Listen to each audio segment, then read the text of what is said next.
بسم اللہ الرحمن الرحیم۔ دوستو السلام علیکم۔ آج کی ہماری ویڈیو ہے حضرت موسیٰ علیہ السلام اور ابلیس۔ عبد الرحمن بن زیاد سے روایت ہے کہ ایک وقت حضرت موسیٰ کسی مجلس میں بیٹھے تھے، اتنے میں ابلیس ان کے پاس آیا اور اس کے سر پر کلہ دار ٹوپی تھی جس میں طرح طرح کے رنگ تھے۔ حضرت موسیٰ علیہ السلام سے قریب ہوا تو ٹوپی اتار ڈالی اور سامنے رکھ لی، پھر آ کر السلام علیکم کہا۔ حضرت موسیٰ نے کہا تو کون ہے؟ بولا میں ابلیس ہوں۔ موسیٰ علیہ السلام بولے خدا تجھے زندہ نہ رکھے تو کیوں آیا؟ کہنے لگا میں آپ کو سلام کرنے آیا تھا کیونکہ آپ کا مرتبہ اور آپ کی منزلت اللہ کے نزدیک بہت ہے۔ حضرت موسیٰ علیہ السلام نے پوچھا کہ وہ کیا چیز ہے جو میں نے تیرے سر پر دیکھی تھی؟ کہا کہ اس سے اولاد آدم کے دلوں کو لبھا دیتا ہوں۔ کہا اس سے اولاد آدم کے دلوں کو لبھا لیتا ہوں۔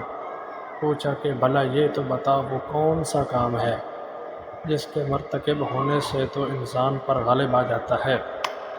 جواب دیا جب آدمی اپنی ذات کو بہتر سمجھتا ہے اور اپنے عمل کو بہت کچھ خیال کرتا ہے اور اپنے گناہوں کو بھول جاتا ہے۔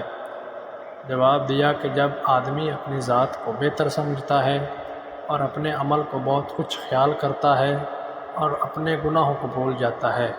اے موسیٰ میں تم کو 3 باتوں سے ڈراتا ہوں۔ ایک تو غیر محرم عورت کے ساتھ تنہائی میں نہ بیٹھنا، کیونکہ جب کوئی غیر محرم کے ساتھ خلوت میں ہوتا ہے تو اس کے ساتھ بذات خود ہوتا ہوں، میری ساتھی نہیں ہوتے، یہاں تک کہ اس عورت کے ساتھ اس کو فتنے میں ڈال دیتا ہوں۔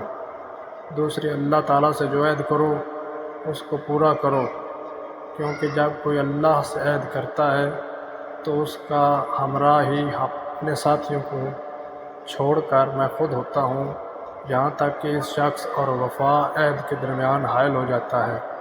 تیسرا جو صدقہ نکالو اسے جاری کرو، کیونکہ جب کوئی صدقہ نکالتا ہے اور اسے جاری نہیں کرتا تو میں صدقہ اور اس کے پورا کرنے کے بیچ میں حائل ہو جاتا ہوں، اور جاری نہیں کرتا تو میں صدقہ اور اس کے پورا کرنے کے بیچ حائل ہو جاتا ہوں، اور یہ کام بذات خود کرتا ہوں، اپنے ساتھ والوں سے نہیں لیتا۔ اور یہ کہہ کر شیطان چل دیا اور 3 بار کہا اے افسوس! موسیٰ نے وہ باتیں جان لی جن سے بنی آدم کو ڈرائے گا۔